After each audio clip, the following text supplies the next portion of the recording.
Hey everyone, and welcome.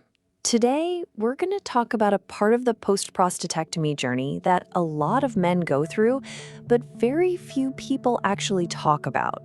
See, all the attention goes to the physical recovery, but there is a whole other side to healing, and it happens quietly on the inside.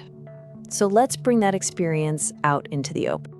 This quote really just hits the nail on the head. Friends and family, they ask about the scar, about physical stuff. But behind all that, there's this silent, emotional world that can feel incredibly lonely. In this explainer, we are going to dive right into that world. So, first up, let's explore what we're calling the invisible side of recovery. Because a prostatectomy is a huge deal physically, but we've learned the healing process is so much more than just what you see on the outside. Yeah, there's often this major disconnect, right?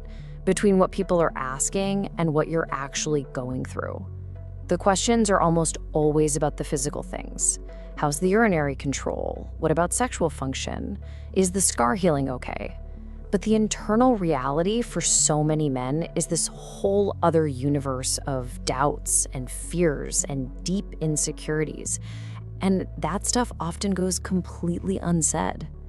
But that emotional side, it's every bit as real as any physical symptom. So what exactly are these feelings we tend to hide? It is so important to put a name to them. Because you know what they say? Acknowledging an emotion is the very first and most crucial step toward dealing with it. So let's get real.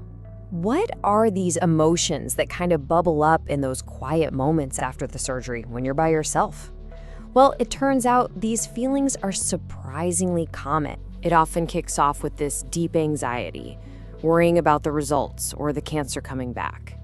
Then there's the fear about what these physical and sexual changes will mean for your life. And of course, there's the frustration with things you can't do right now, even if it's temporary. A lot of guys feel this profound sadness, this sense of not feeling like themselves anymore. And maybe biggest of all is this feeling of isolation, like you're the only one in the world going through this. If any of that sounds familiar, I need you to hear this. You are not alone. This is a shared experience. Trying to just bottle all of this up inside, it's not a sustainable plan. This quote captures the danger perfectly. Silence isn't just empty space, it's a weight. And over time, that weight just gets heavier and heavier. And it starts to crush your recovery and even your relationships. This brings us to a really important question. Why? Why don't we talk about it?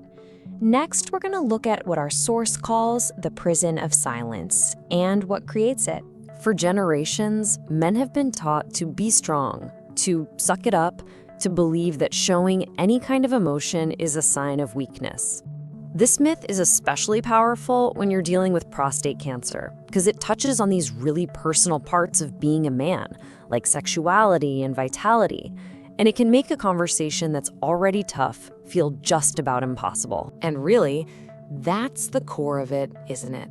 Thinking you have to handle everything all by yourself without ever showing a crack in the armor, that's not strength. It's a self-imposed prison that actually slows down your healing and pushes away the very people who want to help you. But, and this is a big but, this is where we pivot. If silence is a prison, then the key to getting out is to completely redefine what we think of as strength. It's time to embrace vulnerability. I absolutely love this quote because it just flips that old script completely on its head. Real courage isn't about slapping on a brave face and pretending you're okay. It's having the guts to sit down with someone you trust and just say, you know what? I'm not doing so great today. That is where true strength is found. And the benefits of that kind of courage, they're not just some fuzzy idea. They are real.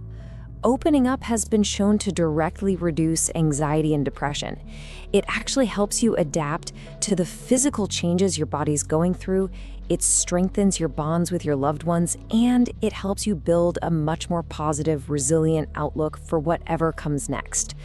Okay, so we get it. We understand why it's so important to talk, but how? How do you actually do that?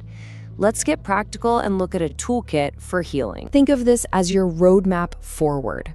Number 1, talk about it. Just start. It could be with your partner, a good friend, or even a professional therapist. Second, find your people. Connecting with other guys who have been in your shoes, maybe in a support group, can be incredibly powerful. Third, care for your body to care for your mind. It's all connected.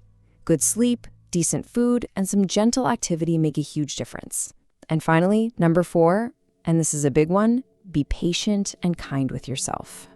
This is a marathon, not a sprint. You got to set realistic goals and celebrate those small wins along the way. All right, finally, let's zoom out a little. Because breaking this silence, it's not a solo mission. It really does take a community. And hey, this next point is for absolutely everyone watching. If you have a partner, a dad, a brother, or a friend who's going through this, your role is so vital. And you don't have to have all the answers. Seriously, just listening without judgment, just being there, that is one of the most powerful and invaluable forms of support you can possibly offer. Let's end on this one essential truth. Your mental health and your physical health are not separate things. They're two sides of the very same coin. Taking care of your mind is a fundamental part of healing your body, and it is always, always, always a sign of strength to ask for help when you need it. So, we'll leave you with this question. Whether you're the one on this journey or you know someone who is, this conversation has to keep going. Who is one person you can check in with or open up to or even just share this explainer with? Today, let's break the silence together. Thank you for joining us.